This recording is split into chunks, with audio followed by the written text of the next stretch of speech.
कि बेटी दाल बराबर। आन्या डांस करने में उस्ताद। एक स्टेप जो वो देख लेती तो हूबहू उसे उतार देती। अरे आन्या बेटा, मेरी बेटी को भी डांस सिखा देना, उसका एनुअल प्रोग्राम है। हाँ आंटी, क्यों नहीं, अब कल शाम उसको भेज देना, मैं सिखा दूंगी। हाँ हाँ, नचनिया ही बन, आस पड़ोस के लोग तुझे इस्तेमाल कर रहे हैं। माँ, इस्तेमाल मेरा नहीं कला का हो रहा है। नाचना एक कला है, कला। आन्या हर बात में अच्छी थी, फिर चाहे वो अच्छा व्यवहार हो या फिर लोगों की मदद करना। वो हमेशा खुद के शौक को पूरा करने के लिए व्यस्त रहती, लेकिन घर वालों को तो उसका ये काम सिर्फ समय की बर्बादी लगता है। कहाँ है आन्या? उसको बोलो कि आज शाम को खाना वही बनाएगी। सपना देख लो कि तुम्हारी बेटी घर का खाना बनाएगी। अरे आसपास के लोगों का काम करने से उसे फुर्सत मिले तब तो कहीं जाकर वो हमारे घर का काम करेगी ना। देखो ना, इकलौती बेटी, ऊपर से गैर जिम्मेदार, अब करे तो क्या करे। तभी पड़ोस की पिंकी आ जाती है। अंकल आंटी, आन्या दीदी कहाँ है? वो क्या है ना, मेरा क्लास वर्क है, वो मुझे समझ में नहीं आ रहा, तो मम्मी ने कहा कि आन्या दीदी से पूछ लो। हाँ हाँ, क्यों नहीं, खुद का तो कोई काम है ही नहीं उसे। जाओ जाओ, सीढ़ी से ऊपर चली जाओ, वही कमरे में है आन्या। एक रोज शहर में डांस कंपटीशन वाले लोग आते हैं, जहां आन्या का डांस सबको पसंद आता है। क्या बात है, छोटे से शहर में इतना टैलेंट? बेटा कौन सिखाता है आपको? कोई नहीं सर, वो क्या है ना, मैं टीवी देखकर सीख जाती हूँ। अरे वाह, और आपके मम्मी पापा कहाँ हैं? वो नहीं आए? नहीं, वो लोग नहीं आए हैं। आन्या कंपटीशन जीत जाती है और घर में टीवी वाले आन्या का इंटरव्यू लेने आते हैं। अरे क्या है, कहाँ घुसे जा रहे हो, क्या हो गया? आप आन्या की माँ है ना? वो क्या है ना, आपकी बेटी ने डांस का कंपटीशन जीता है, हमारे शहर के लिए ये गर्व की बात है, तो हम लोग उनका इंटरव्यू लेने आए हैं। ओहो, बड़ा तीर मारा हो जैसे। अरे उसे आता ही क्या है डांस के सिवा, कुछ और करती तो शायद गर्व होता। तभी वहां आन्या आ जाती है और पत्रकारों को इंटरव्यू देती है। उसी रोज पिता के ऑफिस में। देखो तो आजकल के बच्चे कितने स्मार्ट हैं, धन्य है ऐसे बच्चों के माता पिता को। और किस्मत वाले होते हैं ऐसे माता पिता, वरना मेरी बेटी तो किसी काम की नहीं, सारा दिन बस नाच गाने में ही दिमाग लगाती रहती है। अरे वो बच्ची हमारे शहर की ही है, कितना नाम कमा रही है डांस में, हम तो उसकी बात कर रहे हैं। अच्छा, कोई डांस में भी नाम कमा सकता है? अरे दे देना भाई पेपर की कटिंग, दिखाऊंगा आन्या को भी मैं। क्या नाम बताया? आन्या? यही तो नाम है मेरी बेटी का, आन्या शर्मा। बड़े उम्मीद से रखा था कि कुछ अच्छा नाम कमाएगी, लेकिन नहीं, आजकल के बच्चों को माँ पापा की इमोशन की कदर है क्या? अरे ये देखिए, इस बच्ची का नाम भी आन्या शर्मा ही है, जो पूरे शहर का नाम रोशन कर रही है। पिता अखबार देखते हैं तो सामने बेटी की ही फोटो रहती है, लेकिन ये क्या, जिस फोटो को देखकर हर कोई गर्व कर रहा था, पिता को उस पे कुछ भी खास दिखाई नहीं देता। हमारी ही औलाद है ये, पता नहीं कब कहाँ जाकर नाम लिखवाती है, मुझे तो पता भी नहीं है। अरे शर्मा जी, जरा मिलवा दीजिए ना अपनी बच्ची से, मैं अपनी बेटी को भी ऐसा ही बनाना चाहती हूँ, मेरी बेटी को कुछ टिप्स दे देगी करियर को लेकर। अच्छा, ये दिन आ गया आपकी बेटी के, ले आइए कभी भी, लेकिन बाद में अफसोस ना करिएगा। सभी को आन्या के पिता की बात पर हैरानी होती है कि इतनी टैलेंटेड लड़की के माता पिता आखिर उससे चाहते क्या है। पिता घर आते हैं और माँ से कहते हैं, पता है तुम्हारी लड़की क्या कर रही है, या फिर ऐसे ही व्यस्त रहोगी हमेशा? अरे पता है मुझे, पर आपको कैसे पता चला? अरे कुछ पत्रकार आए थे, पता नहीं कहाँ कौन सा कंपटीशन जीत कर आई है। नजर रखा करो उस पर। तभी वहां पड़ोसन आ जाती है, जो पति पत्नी दोनों ही डॉक्टर होते हैं। नमस्ते भाभी, बधाई हो आपको आन्या की कामयाबी की। भाई भगवान बेटी दे तो ऐसी, कहाँ है वो? सच में आपको ऐसा लगता है कि भगवान ऐसी बेटी दे? तो ले जाइए ना अपने साथ, रखिए 2-4 दिन, खुद ही पता चल जाएगा। और नहीं तो क्या, सारा दिन करती क्या है, कहाँ रहती है, हमें तो कुछ पता नहीं होता। ना बताती है ना पूछती है। खैर देखिए, वो वक्त अब गया जब माता पिता बनकर बच्चों की परवरिश की जाती थी। अब तो बच्चों को साथ बिठाकर बात करना जरूरी है। वो क्या कहते हैं, बच्चे के दोस्त बने। तो क्या आप दोनों अपनी बेटी के दोस्त हैं? हाँ, बस अब यही बाकी रह गया था। खैर बताइए, क्या काम है आपको? वो क्या है ना, मैं और मेरे पति दोनों को ही इमरजेंसी कॉल आ गई है अस्पताल से। मेरी बेटी आन्या की अच्छी दोस्त है, तो मैं क्या उसे आन्या के पास छोड़ दूं अगर वो फ्री है तो? माँ कुछ बोलती उतने में ही आन्या आ जाती है। वाह आंटी, क्यों नहीं, मैं फ्री ही हूँ। आप निश्चिंत रहिए, मैं उसका पूरा ख्याल रखूंगी। थैंक्स बेटा। वो अपनी बेटी उनके घर छोड़ जाती है, जो आन्या की उम्र की ही होती है। ये क्या मजाक है आन्या? हम लोगों को सोना भी होता है और हर घर का अपना कायदा होता है। मुझे बिल्कुल पसंद नहीं है कि तुम किसी को भी घर में घुसा लो। धीरे बोलिए पापा, कैसी बात कर रहे हैं? अंकल आंटी डॉक्टर है, पता है ना डॉक्टर का फर्ज क्या होता है।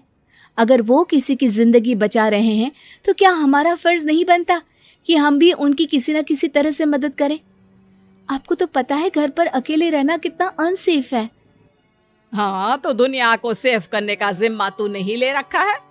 अरे बहुत महंगे अस्पताल के डॉक्टर हैं वो लोग, खूब पैसा मिलता होगा, लेकिन ये नहीं कि मेड रख ले।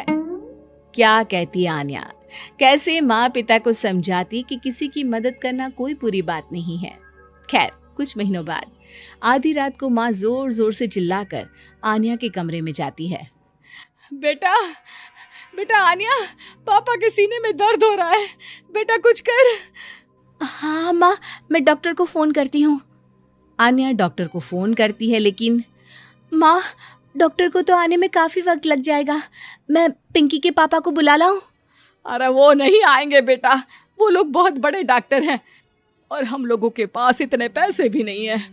माँ, मैंने डांस कंपटीशन में जो पैसे जीते थे वो है मेरे पास, आप चिंता ना करें, बस पापा का इलाज करवा ले। आन्या के कहने पर वो बड़े डॉक्टर ना सिर्फ आन्या के पापा का इलाज करते हैं, बल्कि उन्हें ठीक करके घर भी ले आते हैं। आज मैं सिर्फ अपनी बेटी की वजह से बच गया। भगवान सबको ऐसी बेटी दे। कहते हैं ना, घर दीवारों से नहीं, उसके अंदर रहने वाले लोगों से बनता है। लेकिन क्या हो जब घर के लोग ऐसे हो?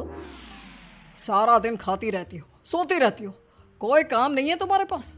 ऊपर से बहू के आ जाने के बाद तो तुम और निकम्मी हो गई हो। दिखावे के लिए हाथ में माला पकड़ ली है, बाकी कोई काम नहीं करती। अरे कैसी बात कर रहे हैं? अब तो बहू आ गई है, अब तो मेरी बेइज्जती करना बंद कर दीजिए। जैसे तैसे मेरी तो जिंदगी कट गई गालियां खा खा कर। अरे उस बेचारी को तो छोड़ दीजिए। तभी बेटे के जोर जोर से चिल्लाने की आवाज आती है। कहा था ना तुमसे रिजाइन कर दो, क्यों नहीं किया? और ये पर्स लटका कर कहाँ निकली? चलो कमरे में, काम करो घर का। बहू बेटे की लड़ाई सुनकर सास ससुर बाहर आ जाते हैं। सामने खड़ी होती है नई नवेली बहू रीमा। देख लीजिए माँ जी, शादी से पहले तो मेरे माँ पापा के सामने कहा था कि शादी के बाद नौकरी करने देंगे, लेकिन अब क्या कह रहे हैं? तो तुम माँ जी को क्यों बोल रही है बहू? तब उसका मन रहा होगा, अब नहीं है।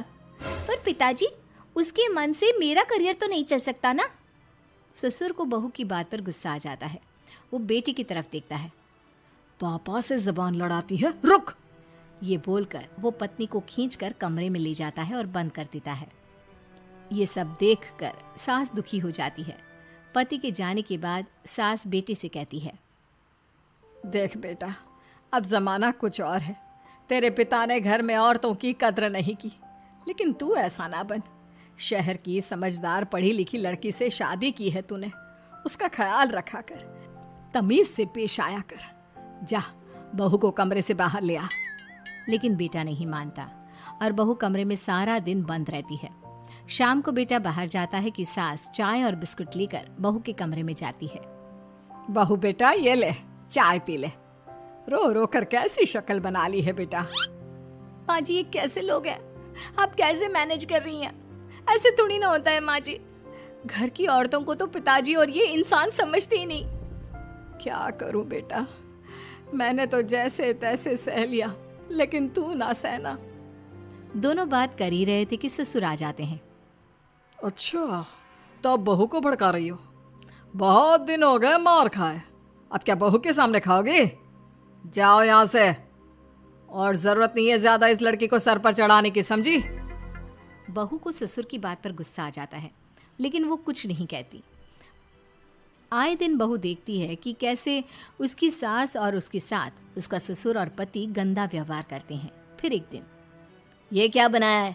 खाना बनाना नहीं आता क्या? ये बोलकर वो खाने की भरी सारी थाली फेंक देता है। अरे बेटा कोई बात नहीं, शांत हो जा, मैं अभी बाहर से कुछ मंगवा देता हूँ। हाँ पापा, ऑर्डर करिए, ऐसे खाने से तो पेट भरने से रहा। वैसे खाना तुमको बनाना आता नहीं और बाहर जाकर नौकरी करना चाहती हो। अरे तुम जैसे को तो पूछते भी नहीं है बाहर। बहू को पति की बात पर गुस्सा आता है, तभी सास बोल पड़ती है। तेरे से ज्यादा पढ़ी लिखी है, वो तो तूने इसे कहा था कि तू नौकरी करने देगा तो तुझसे शादी कर ली, वरना ना ही करवाते इसके माँ बाप तुझसे शादी इसकी। और कमाती भी ये तेरे जितना ही है बेटा। बहू हैरान रह जाती है कि जो सास खुद के लिए एक बार भी खड़ी नहीं हुई, वो उसके लिए बेटे को भी भला बुरा सुना रही है। उसकी नज़र में सास की इज्जत और बढ़ जाती है। वो सास को देखकर ये सब सोच ही रही थी कि उसके कान में एक जोर से चांटे की आवाज आती है। किसको मार पड़ी? वो देख ही रही होती है कि उसकी नज़र जमीन पर बैठी सास पर पड़ती है। अभी तो धीरे से मारा, फिर जुबान खोली ना तो ऐसा मारूंगा कि कान के पर्दे फट जाएंगे। सास रो रही थी। बेटा और पति वहां से चले जाते हैं। पिताजी अच्छा किया माँ को जोर का चांटा लगाकर, आगे से जबान खोलने से पहले 4 बार सोचेंगी। बड़ी आई। दोनों हंसते हुए वहां से निकल जाते हैं। बहू सास को उठाती है और पानी देती है। मैंने ये दिन रोज देखे हैं बहू, लेकिन तू नहीं सहना। तू अपना जीवन अपने अनुसार जीना। शादी के वक्त मैंने तेरी माँ से बात करने की कोशिश की थी, उन्हें बताया था, लेकिन वो नहीं मानी। बहू सास को पकड़कर रोने लगती है। वो इसलिए नहीं मानी क्योंकि वो मेरी सगी माँ नहीं है। माँ जी, जिस तरह से आप मेरे लिए खड़ी हुई है ना, मेरी माँ भी नहीं हुई। बेटा मैं तेरा भला चाहती हूँ, तू नौकरी इस घर में रहकर तो नहीं कर पाएगी। एक काम कर, इस घर से चली जा, पैसे कमा और खुश रह। माँ जी, हो सकता है कल तक मैं आपके इस फैसले को मान जाती, लेकिन आज नहीं। माँ जी, आप यहाँ इस नर्क को झेले और मैं आपको छोड़कर चली जाऊं? नहीं, कभी नहीं। अगले रोज, सुनिए, वो क्या है ना, मुझे कुछ कपड़े और गहनों की ज़रूरत है, तो ज़रा पैसे दीजिए ना। अब आप घर के मर्द हो तो पैसे तो आपसे ही मांगूंगी ना। बुरा तो नहीं लग रहा ना आपको? नहीं नहीं, बुरा क्यों लगेगा। ये लो कार्ड, कर लेना शॉपिंग। अगले रोज, बिजली का बिल आया है 10,000 का, भर दीजिएगा। इतना बिल कैसे आ गया? बेटा वो क्या है ना, सारा दिन बहू घर में रहती है तो कमरे में एसी और टीवी चलता रहता है। अब कम से कम बाहर जाए तो 4 पैसे कमा कर लाए, लेकिन हम लोगों को थोड़ी ना औरत की कमाई खानी है, वो तो मर्द ही करता है ना। पति पर्स देखता है और फिर हाँ माँ, ठीक बोल रही हो। खैर चलता हूँ, ऑफिस का वक्त हो गया है। पति ऑफिस से पिता को फोन करता है। पापा, घर के खर्चे तो बढ़ते ही जा रहे हैं, ऊपर से महंगाई आप देख रहे हैं। मैं सोच रहा हूँ क्यों ना मीना को नौकरी के लिए हाँ कर दूँ, 4 पैसे ही लाएगी ना घर में। वो तो तू ठीक बोल रहा है, लेकिन ये औरत की जात, कल को 4 पैसे कमाने लगे तो यह नहीं कि सर पर चढ़कर नाचे। हाँ पिताजी, बात तो सही है। वो तो आप हैं जो माँ को मुट्ठी में रखा है, वरना मेरी वाली तो। खैर सोचते इस बारे में। शाम को पूरा परिवार साथ बैठा होता है। वो कल पनीर की सब्जी बनानी है तो थोड़े पैसे देकर जाना। और हाँ, कीर्तन भी रखा है संडे को, उसके लिए सामान की लिस्ट बना दी है, ले आना। पापा को दे दो, वो ले आएंगे। अरे पापा कहाँ से ले आएंगे, मेरे पास नहीं है पैसे वैसे। लो, पैसे ही नहीं है? मेरे पापा की जेब तो हमेशा नोटों से भरी रहती है। बेटा, लक्ष्मी को जो पूजता है ना, उसके पास लक्ष्मी रहती है। जो घर की औरतों को मारे पीटे, वो भला कैसे लक्ष्मी का लाभ ले सकता है? वाह वाह, क्या बात है, तो जबान खुल रही है तुम्हारी। लगता है भूल गई पुरानी मार और डांट। क्या? हाँ माँ जी, शांत हो जाइए। मैं नहीं देख सकती आपको मार खाता, और फिर हो सकता है कि मैं आपको बचाने आऊँ तो ये भी मुझे मारे। ठीक है बहू, मैं कुछ नहीं कहती। तू ये लिस्ट बस दे दे, मैं चलिए आराम करने। फिर अगले रोज, सुनिए जी, वो मायके जाना है। वो क्या है ना, शादी के बाद से गई नहीं, तो ट्रेन की टिकट बुक करवा देना। तो मैं भी तो साथ जाऊंगा ना तुम्हारे। तो ठीक है, फिर फ्लाइट की ही टिकट करवा दीजिए। वो क्या है ना, अच्छा थोड़ी ना लगता है आप पहली बार मेरे साथ जा रहे हो और हम ट्रेन से चले, ठीक है ना। पति ऑफिस जाता है, जहाँ उसका दोस्त कहता है, अरे क्या हो गया यार, परेशान सा दिख रहा है। तेरी तो नई नई शादी हुई है, भाभी परेशान कर रही है क्या? अरे नहीं यार, तू तो जानता है थोड़ी सी कमाई में घर चलाना मुश्किल हो रहा है। तू कैसे मैनेज करता है यार? कैसे क्या यार, तू जानता है ना मेरी बीवी रिया को, वो टीचर है, फिर घर में ट्यूशन करती है, साथ में बच्चे भी पढ़ लेते हैं। यार घर नाम की गाड़ी दोनों पहियों के साथ चलने से ही चलती है। वो भी कमाती है और मैं भी, और चल रहा है घर बस। पति को दोस्त की बात समझ में आती है, लेकिन पिता का ज्ञान कैसे भूल सकता था। भाई कल को सर पर चढ़कर नाचने लगी तो। शाम को घर आता है, जहाँ उसकी बुआ और उसका बेटा बैठे होते हैं। अरे आ गया लल्ला, कैसा थका थका सा लग रहा है, सब ठीक है ना? नमस्ते बुआ, कैसे आना हुआ? कैसा है रमेश? भाई को तो भाई की याद ही नहीं आती। अरे नहीं नहीं भैया, याद नहीं आती तो यहाँ कैसे आता। ये लीजिए मेरी शादी का कार्ड, जरूर आना। पति कार्ड खोलता है। डॉक्टर रश्मि? अरे वाह, तेरी होने वाली बीवी डॉक्टर है।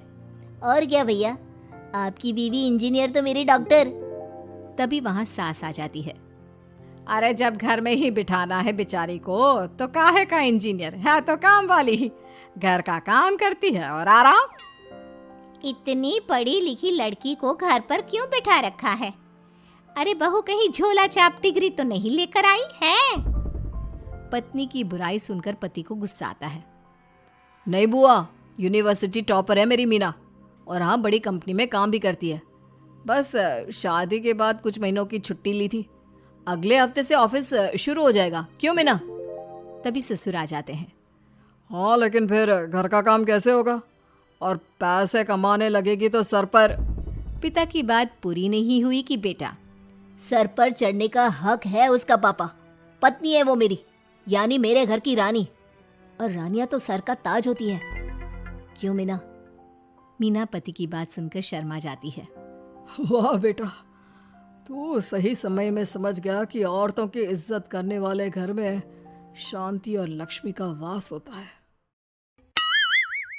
अरे बिद्दू, आज घर में बहुत काम है, आज तुझे स्कूल जाने की जरूरत नहीं है। लेकिन दादी, आज तो स्कूल में मेरा टेस्ट है। अरे एक दिन स्कूल नहीं जाएगी तो ऐसी कौन सी तेरी कलेक्टर की पढ़ाई छूट जाएगी। वैसे भी मैं देख रही हूँ आजकल तो बड़ी ढीठ हो गई है। अपनी दादी की बातें सुनकर बिंदु नाराज हो जाती है। तभी उसकी माँ कहती है, अरे बिंदु, इतनी छोटी बात पे मुंह फुलाने की क्या जरूरत है। दादी बिल्कुल सही कह रही हैं। लड़कियों को तो घर के काम काज सीखना चाहिए। अरे बहू, रमेश के लाड़ प्यार ने इसे बिगाड़ रखा है। कम से कम तू तो मेरी बात समझती है। अच्छा, मेरी पूजा का समय हो गया है, मैं पूजा करने जा रही हूँ। इतना कहकर रमेश की माँ वहां से चली जाती है। इस तरह बिंदु की दादी और माँ दोनों अक्सर उसे घर के कामों में ही उलझा कर रखते थे। कुछ दिनों के बाद राजू और बिंदु के 10वीं के रिजल्ट्स आते हैं। दोनों बच्चे दादी को अपना अपना रिपोर्ट कार्ड दिखाते हैं। शाबाश मेरे लाल, तू तो बड़े अच्छे नंबरों से पास हुआ है। तभी बिंदु कहती है, दादी मैं भी अच्छे नंबरों से पास हुई हूँ। रमेश की माँ बिंदु को अनदेखा करते हुए कहती है, हाँ हाँ ठीक है, अभी यहाँ खड़ी क्या कर रही है, सुन लिया मैंने, जाकर मेरे लिए चाय बनाकर ले आ। बिंदु उदास होकर चाय बनाने किचन में चली जाती है। तभी राजू कहता है, दादी, मैं क्रिकेट के कोचिंग सेंटर में एडमिशन लेना चाहता हूँ। अरे वाह राजू बेटा, ये तो तूने बड़ी अच्छी बात कही।